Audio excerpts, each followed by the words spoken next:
मेरा नाम डॉक्टर सैयद अहमद आसिफ है।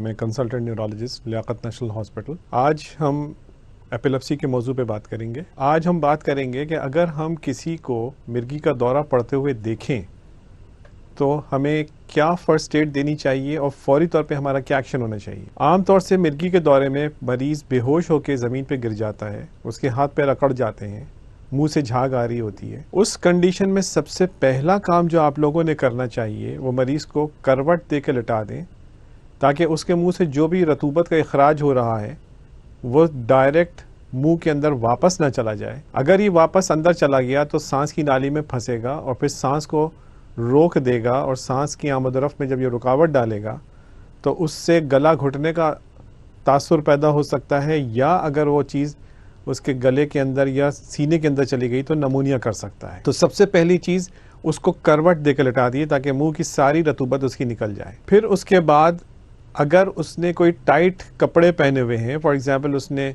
टाई पहनी हुई है, तो उसको ढीला कर दीजिए। उसके बटन बहुत टाइट अगर हैं कपड़े के तो उसको थोड़ा सा ढीला कर दीजिए।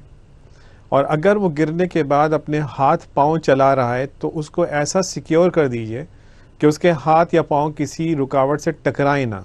साथ में अगर कोई कुर्सी है, कोई सोफ़ा है, उसको साइड में कर दीजिए, कोई मेज़ है उसको खिसका दीजिए और मरीज़ का अटैक हो जाने दीजिए। ये अटैक मुश्किल से 4, 5, 6 मिनट तक रहेगा और उसके बाद फिर वो पुरसुकून हो जाएगा। इस दौरान में अक्सर ये देखा गया है कि मरीज़ के जब वो बहुत ज़ोर से दांत दबाता है तो लोगों को डर ये होता है कि कहीं उसकी ज़बान ना कट जाए, तो उसके दांतों के बीच में कुछ फंसाने की कोशिश करते हैं। इसमें अगर आप कोई बहुत सख्त चीज़ उसके दांतों के बीच में फंसा देंगे तो ख्याल रखिए कि उस वक्त मसल्स की जो कॉन्ट्रैक्शन हो रही है वो इतनी ताकत के साथ हो रही होती है कि उस वक्त वो आपके बस में नहीं होगी। और अगर आपने उसके दांतों में कोई सख्त चीज़ फंसाई तो मुमकिन है कि उसके दांत टूट जाएं। तो इसलिए कोई सख्त चीज़ उसके दांतों के बीच में न डालनी चाहिए। बजाय इसके कोई कपड़ा रोल करके डाल दीजिए, रुई का टुकड़ा कोई मोटा करके रख दीजिए, कोई नरम चीज़ रखिए, कोई सख्त चीज़ उसके दांतों के बीच में ना लटकाइए। आपने मरीज़ को करवट दे दी, मुंह से रतूबत निकल गई, दांतों के बीच में आपने अगर तो ना ही कुछ फंसाए तो ज़्यादा अच्छा है। बाज़ लोग कोशिश करते हैं कि अपनी उंगली मरीज़ के दांत के बीच में डाल दें, लेकिन वो आप याद रखिए वो इतनी ज़ोरदार कॉन्ट्रैक्शन उस वक्त होगी कि हो सकता है कि आपकी उंगली ही कट जाए। तो इसलिए कोई भी सख्त चीज़ याद रखिए मरीज़ के दांतों के बीच में नहीं फंसानी। मिर्गी के इस किस्म की किस्म ये बड़ी कॉमन किस्म है जिसको हम ग्रैंड माल सीजर्स कहते हैं। बड़ी कॉमन किस्म है और ऐसे ही ज़्यादातर दौरे देखे जाते हैं। कुछ दौरे इस किस्म के भी होते हैं कि मरीज़ अपना माहौल से ताल्लुक़ तोड़ देता है, उसका अवेयरनेस ख़त्म हो जाती है, उसको पता ही नहीं होता कि वो कहाँ पे है और क्या कर रहा है, और इस दौरान वो मुख्तलिफ़ किस्म की हरकतें करना शुरू करता है। फॉर एग्ज़ाम्पल वो चलना शुरू कर देगा।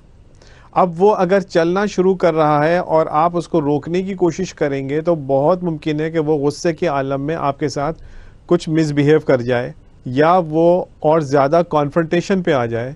तो इसलिए बेहतर ये होता है कि मरीज़ को बहुत सुकून के साथ, इत्मीनान के साथ किसी ऐसी सिक्योर जगह की तरफ डाइवर्ट कर दिया जाए कि वो उस तरफ चला जाए और अपने आप को सिक्योर कर ले। मरीज़ की सेफ्टी हमारे लिए सबसे इम्पॉर्टेंट होती है। मरीज़ का एक दौरा आया और हो के ख़त्म हो गया, इस एक दौरे पे पैनिक नहीं होना चाहिए। बहुत से लोग इंतहाई अफरा तफरी का शिकार होकर और मरीज़ को फ़ौरन लेके भागते हैं। अक्सर देखा यह गया है कि कुछ लोग जूता या मोज़ा सुंघाने की कोशिश करते हैं। ये एक बहुत ही बड़ा मिथ है। इस जूते सुंघाने से या मोज़ा सुंघाने से कुछ भी नहीं होता मरीज़ को। असल में दौरे का दौरानिया ही 5-6 मिनट का है। इस 5-6 मिनट में दौरे ने ख़त्म ही हो जाना है। अब जितनी देर में आप जूता या मोज़ा ढूंढ ढांड के लाएंगे तो दौरा ऑलरेडी ख़त्म ही हो चुका होगा। आप समझेंगे कि इसकी वजह से ख़त्म हुआ, हालांकि ये एक बहुत बड़ी मिथ है और इसका कोई ताल्लुक़ नहीं है। आपने फ़र्स्ट एड में मरीज़ को सिक्योर कर लिया, मरीज़ का दौरा 5-6 मिनट में होकर ख़त्म हो गया। अब आप इत्मीनान से जब चाहें उसको डॉक्टर के पास ले जा सकते हैं। फौरी तौर पे घबरा के अफरा तफरी के आलम में डॉक्टर के पास भागने की सिर्फ 2 वजूहात हैं।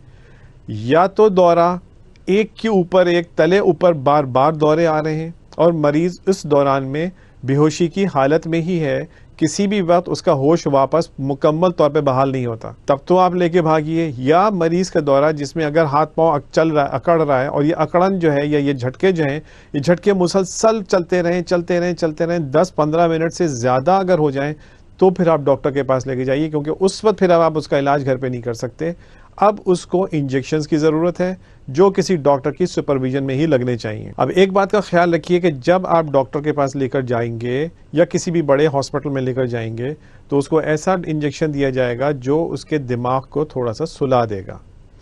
उसका दिमाग जब सुला दिया जाएगा, और अगर इंजेक्शन की उसको ज़्यादा ज़रूरत पड़ेगी, तो दिमाग के सोने की सूरत में उसकी सांस की रफ्तार भी कम हो जाएगी। तो इसलिए बेहतर यह है कि किसी भी करीबी बड़े हॉस्पिटल में लेके जाइए जहाँ पे मसनूई तनफ़ुस की सहूलत मौजूद हो, क्योंकि अगर आप उसको बहुत ज़्यादा उसके दौरे बहुत ज़्यादा पड़ने शुरू हो जाएं और अनकंट्रोल्ड हो जाएं, तो उनको कंट्रोल करने के लिए दिमाग को इस हद तक सुला दिया जाता है कि उसकी सांस भी अफेक्टेड हो रही होती है, और उस वक्त फिर हमको कुछ अरसे के लिए मरीज को वेंटिलेटर पे भी रखना पड़ जाता है। पहला अटैक हो, आपके सामने कोई एक अटैक हो, ये पहला अटैक ना भी हो, मरीज को पहले से अटैक पड़ते रहें, उस वक्त आपके सामने कोई एक अटैक हो जाए, उसमें घबराना नहीं चाहिए, परेशान नहीं होना चाहिए, अफरा तफरी का आलम नहीं होना चाहिए, और उसमें बहुत सी लोगों से कोताहियाँ भी हो जाती हैं। तो आप इंतज़ार कीजिए, 5-6 मिनट में दौरा ख़त्म हो जाता है। मरीज़ जब पुरसुकून हो जाए, उस वक्त फिर आप उसको डॉक्टर के पास ले जाइए, और डॉक्टर के पास ले जाके जो भी फर्स्ट एड का ट्रीटमेंट है उनसे करवा लीजिए। अगर दौरा बहुत लंबा खिंच जाए या बार बार दौरे आने लगें, उस वक्त फिर आप इनको हॉस्पिटल के बड़े हॉस्पिटल में लेके जाइए, जहाँ पे उसको हो सकता है कि बड़े इलाज की भी ज़रूरत पड़ जाए। दौरे के वक्त अगर मरीज़ के हाथ पैर बहुत वायलेंट अंदाज से झटके खा रहे हैं, तो उनको आप पकड़ने की कोशिश करेंगे तो हो सकता है वो आपके काबू में नहीं। आपको सिर्फ उसको